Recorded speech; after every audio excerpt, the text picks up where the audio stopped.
السلام علیکم۔ امید ہے آپ سب خیریت سے ہوں گے۔ پیش خدمت ہے ناول سیاہ رات ایپیسوڈ 2۔ روحان ایک جھٹکے کے ساتھ اس سے الگ ہوا اور خود کو نہ سنبھالتے ہوئے بیڈ سے نیچے فرش پر جا گرا۔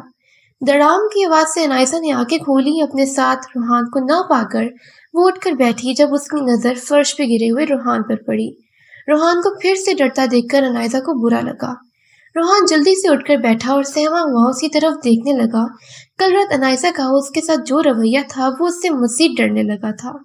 نیچے کیا کر رہے ہو؟ ٹھنڈ لگ جائے گی، ادھر آ کر لیٹو، انائسہ نے اسے گھوری سے نوازتے ہوئے کہا۔ روحان نے اپنا سر نفی میں ہلایا۔ کیا؟ انائسہ نے ایک گھوری مزید روحان کی پیش خدمت کی۔ وہ روحان کی آنکھوں میں ڈر دیکھ سکتی تھی۔ اچھا ادھر آ کر لیٹو، ٹھنڈ لگ جائے گی اور تمہیں بخار بھی ہے۔ اس بار وہ نرمی سے بولی تھی۔ اس کا نرم لہجہ دیکھ کر روحان آہستہ سے اٹھا اور بیڈ کے بالکل کونے میں لگ کر کمفرٹر لیے دبک گیا۔ انائسہ اس کی اس حرکت پر غصے سے اٹھی اور فریش ہونے کے لیے واش روم چلی گئی۔ روحان نے اس کے قدموں کی آواز سنی تو کمفرٹر سے ایک سبز آنکھ نکال کر اس کی طرف دیکھا۔ تبھی انائسہ اپنے کپڑے لینے کے لیے باہر نکلی۔ اس کی نظر روحان کی نظر سے ٹکرائی۔ اس نے جلدی سے اپنا چہرہ کمفرٹر میں چھپایا اور دوبارہ ایسی حرکت کرنے سے توبہ کر لی۔ اس کے ڈرنے کی وجہ سے انائسہ کو غصہ آ رہا تھا۔ وہ وارڈروب سے ڈریس نکالتے ہوئے واپس واش روم چلی گئی۔ عقیلہ کچن میں کھڑی ناشتہ بنا رہی تھی جب انائسہ وہاں پہنچی۔ ناشتے میں کیا بنا رہی ہو؟ اس نے عقیلہ سے سوال کیا۔ روحان بابا کو تو فرائی انڈا، ٹوسٹ اور چائے دوں گی، آپ نے کیا کھانا ہے بتا دیں، میرے لیے بھی یہی بنا دو، انائسہ بولی۔ جب جی اچھا، عقیلہ نے جواب دیا۔ اتنا بڑا گھر ہے یہ، اور یہاں کیا بس روحان کے ساتھ اس کی دادو ہی رہتی تھی؟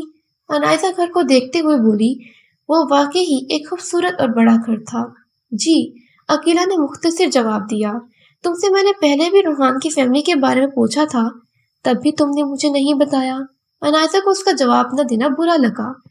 بیگم صاحبہ، بڑی بیگم صاحبہ نے ہم سے وعدہ لیا تھا کہ ہم کبھی بھی روحان بابا کے ماں باپ کا ذکر اس گھر میں نہیں کریں گے، اور نہ ہی وہ خود ان کا ذکر کرتی تھی۔ اچھا ایسی کیا بات ہے کہ کوئی ان کا ذکر ہی نہیں کرنا چاہتا؟ انائسہ نے بات کو کریدا۔ ناشتہ بن گیا ہے، میں روحان بابا کو دے کر آتی ہوں۔ عقیلہ نے ناشتے کی ٹرے اٹھائی۔ رہنے دو، میں خود لے کر جاؤں گی، تم میرا ناشتہ بھی رکھ دو اس میں، انائسہ چڑھ کر بولی۔ عقیلہ نے ایک بڑے ٹرے اٹھائی جس میں روحان کے ساتھ انائسہ کا بھی ناشتہ رکھا اور اسے پکڑایا۔ انائسہ ٹرے تھامتی ہوئی سیڑھیاں چڑھنے لگی۔ وہ کمرے میں داخل ہوئی تو روحان واش روم میں تھا۔ انائسہ نے ناشتہ ٹیبل پر رکھا اور اس کے باہر آنے کا انتظار کرنے لگی۔ روحان اپنے کپڑے لینا بھول گیا تھا۔ اب وہ پریشان ہونے لگا کہ باہر کیسے جائے۔ اسے آہٹ سے شک ہو گیا تھا کہ انائسہ کمرے میں موجود ہے۔ اس نے واش روم کا دروازہ اتنا کھولا کہ ایک آنکھ سے باہر دیکھا جا سکے۔ وہ دروازے میں آنکھ لگائے دیکھ رہا تھا کہ انائسہ کمرے میں ہے یا نہیں۔ انائسہ صوفے پر بیٹھی اس کا انتظار کر رہی تھی۔ روحان نے تیزی سے دروازہ بند کیا۔ روحان جلدی آ جاؤ، باہر ناشتہ ٹھنڈا ہو رہا ہے۔ دروازہ بند ہونے کی وجہ سے اسے معلوم ہوا کہ روحان نے اسے دیکھا ہے۔ روحان پریشان سے اندر کھڑا رہا کہ اب کیا کرے، ایک کپڑے نہ ہونے کی پریشانی، دوسرا انائسہ کے ہونے کا ڈر۔ وہ کھڑا ابھی سوچ ہی رہا تھا جب انائسہ کی دوسری بار آواز اس کے کانوں میں پڑی۔ روحان باہر آؤ۔ اب نہ جانے کیا ہوگا، اس ڈر سے روحان کانپنے لگا۔ مزید 2 منٹ گزرنے پر بھی جب روحان باہر نہ آیا تو انائسہ اٹھ کر واش روم کے پاس آئی۔ روحان، تم اب بھی اگر باہر نہیں آئے تو میں اندر آ جاؤں گی، وہ دروازے کے پاس ہوتی بولی۔ روحان نے دروازے کا لاک چیک کیا جو اس سے لگایا ہوا تھا۔ وہ سوچنے لگا کہ لاک تو لگا ہے، پھر انائسہ اندر داخل نہیں ہو سکتی۔ اس نے دل میں شکر ادا کیا۔ روحان، میرے پاس واش روم کی دوسری چابی ہے، اگر تم نے 1 منٹ کے اندر باہر نہ آئے تو میں پھر دیکھنا، میں خود اندر آ جاؤں گی۔ انائسہ کے پاس کوئی چابی نہیں تھی۔ اس نے یہ جھوٹ روحان کو باہر نکالنے کے لیے بولا تھا۔ اس کی چابی والی بات سن کر روحان کے پاؤں تلے سے زمین نکلی۔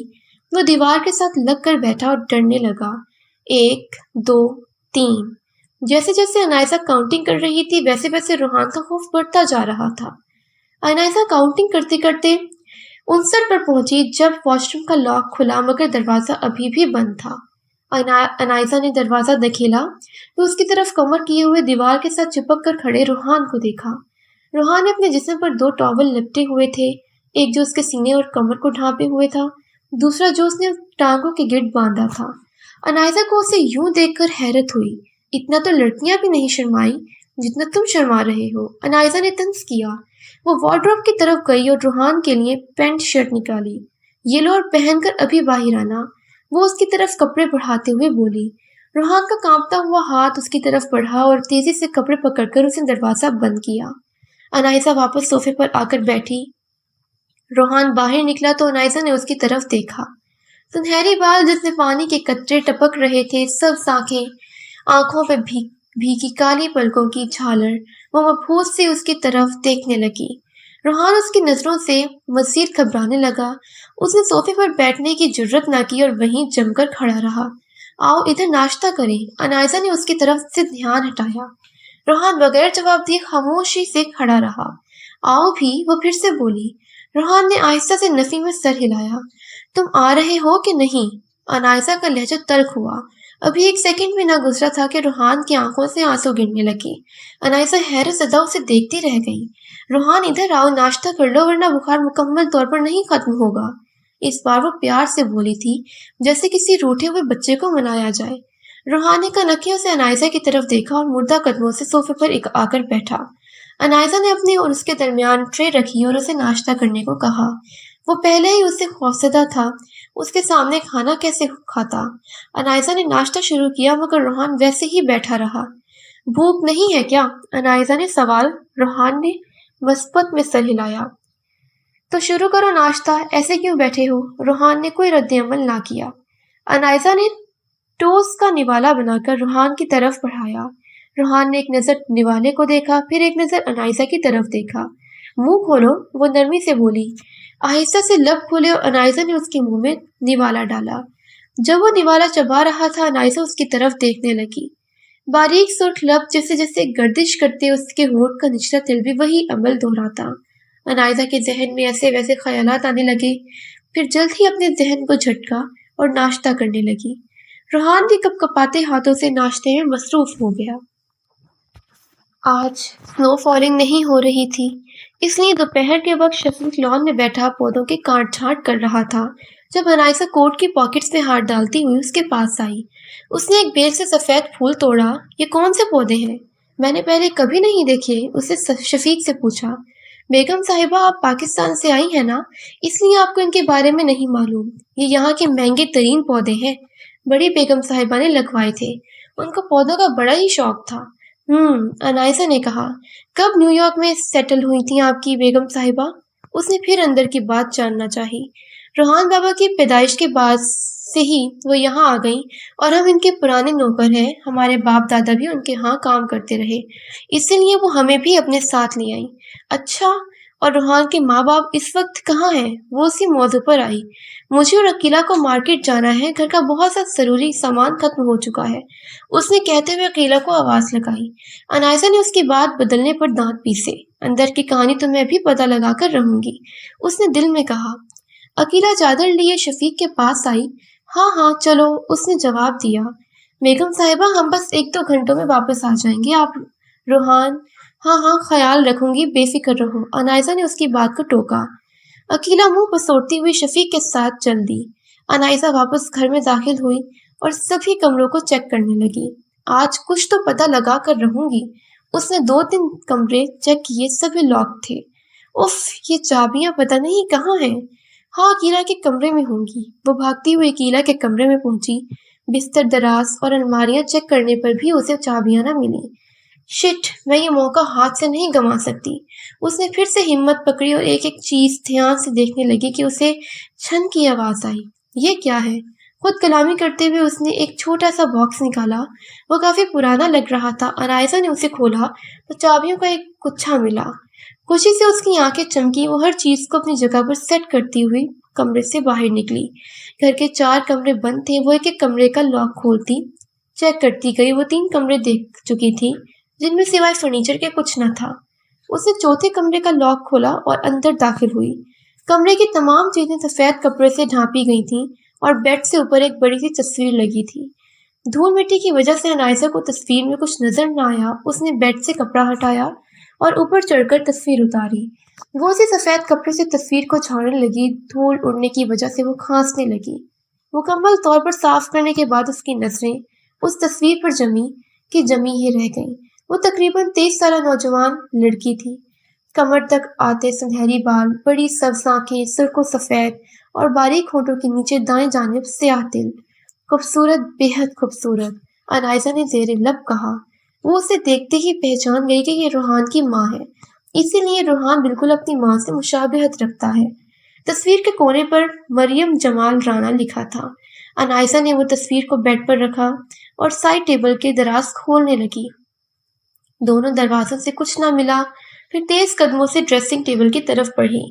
پہلا دراز کھولتے ہی اس کی نظر ایک کتاب پر پڑی۔ اس نے باہر نکال کر اسے صاف کیا۔ اوہ، تو یہ ایک ڈائری ہے، اس نے خود کلامی کی۔